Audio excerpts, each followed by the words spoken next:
Oh, g'day, it's Mr. Bennett here. I just want to go through a PowerPoint which goes through the rules of algebra for trigonometry. Alright, so the algebra that you need for this particular topic is actually not that hard, so I'll show you how it works.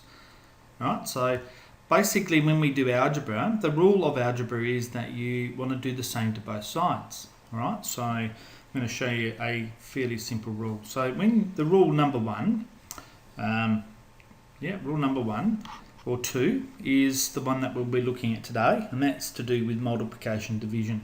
So when you go across the equal sign, the rule I say, and this is how you remember it, is that top goes to bottom and bottom goes to top, right? Because we're dividing. And I'll show some examples. So I want you to think of that being like an escalator, the purple line going from the bottom up to the top, the red going from the top to the bottom. Alright, so if you keep that in mind, that's the simple rule that we're doing here. So if we had the example here where we've got A over B is equal to C over D, I can rearrange that for a number of little ways. So, alright, so obviously the B would go up to the top, C would go down the bottom line, the D would go up to the top, A would go to the bottom line. So if I said to you I want to find A, then all I'm doing is I'm bringing B up to the top line. So it'll be B times C over D. If I want to find B or D, alright, so bring D up, bring A down, B goes up as well, and that rearranges that in terms of that. If I wanted to say find C, I'd bring the D up to the top line, so then it'd be A D over B, and if I wanted to find B, I'd have to bring B up to the top line, C to the bottom line, and then I'd bring D up to the top line. Now that might be a bit confusing, so I'll show you some examples of how that might work. So if we had something like 2x equals 8, well, you would know that 2 times 4 equals 8, but technically what I'm doing here is I'm bringing the 2 down the bottom line, and that becomes 8 over 2, which we could say therefore x is equal to 4.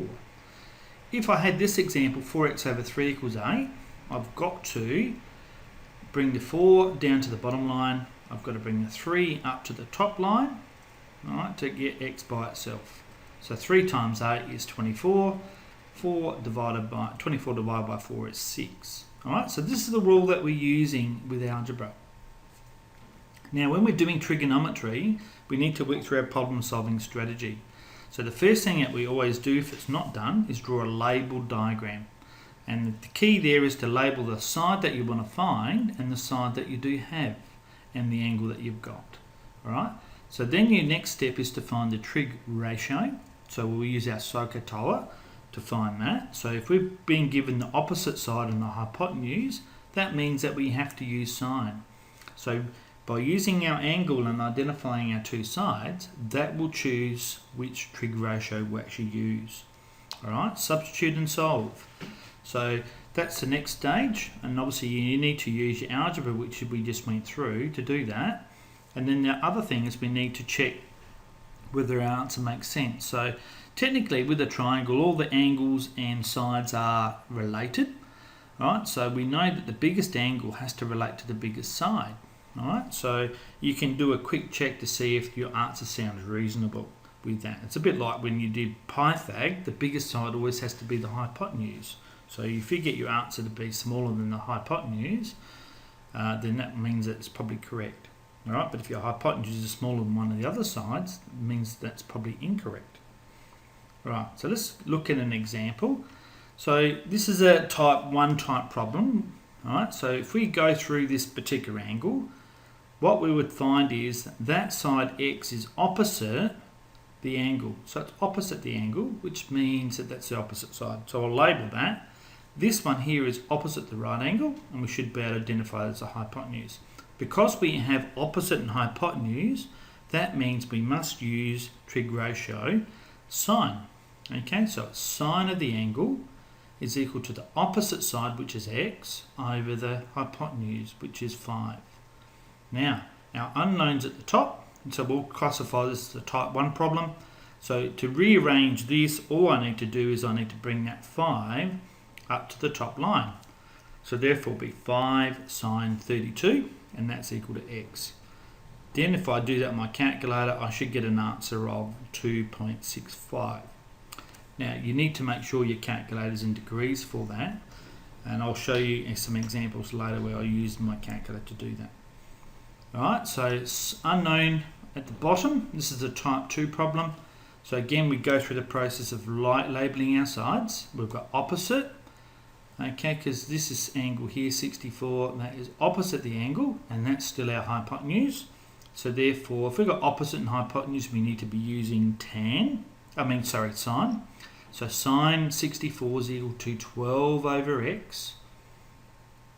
Alright, now our unknowns at the bottom here.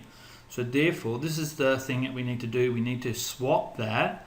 Bottom goes to top, top goes to bottom, and we can rewrite that as x is equal to 12 over sine 64, and then we can just do that on our calculator, get an answer of 13.35. Now we know that could be correct because in fact it's longer than the side here, so that's a little checker that we do to make sure we get the right answer. The third style of question you're going to get is when the unknown is an angle. Again, over here, if you're looking at this angle here, this side, number 10, is in fact the opposite side. 15 is the hypotenuse. So again, we'll be using sine. Right, so sine of x is equal to opposite 10 over 15. And this is a little button on your calculator. If you look at your calculator, there's a little sign to the -1 at the top. So you have to press that button. So it's inverse sine or shift sine. And then you type 10 divided by 15. And that will give you the angle, which is 13.35 in this case.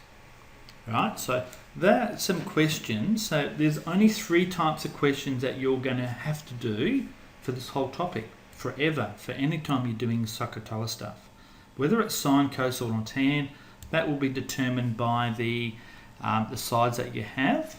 Alright, so you're only ever going to get a type 1 problem which has got the unknown at the top. You're going to have a type 2 problem with the unknowns at the bottom, or you're going to have a type 3 problem where you're actually working at an angle. So in this case here, I'll go through the process. Alright, so for this angle here, we would say that this side here is the hypotenuse. This side here is next to the angle, so that's got to be the adjacent side. Because I have adjacent and hypotenuse, that means that I need to be using cosine. So cosine of 42 equals my adjacent side, which is y, over 15. Then I have to say to myself, what type of problem do we have? It's a type 1 problem because the unknown's at the top. So therefore I have to rearrange that. I have to bring the 15 to the top line, and that gives me my answer with 15 cosine 42, and I can just work that on my calculator, is 11.15. Now that could be correct because it's less than 15. If it was more than 15, I would know that's incorrect. So that gives me a good idea about whether I've got the right answer. Again, we go through the same process, the problem solving process. So the first thing is to identify the sides. So for this angle here, 9 is the opposite side, D is the adjacent side. So the one that has opposite and adjacent is in fact tan. So we go tan of 47 is equal to the opposite side, 9 over D.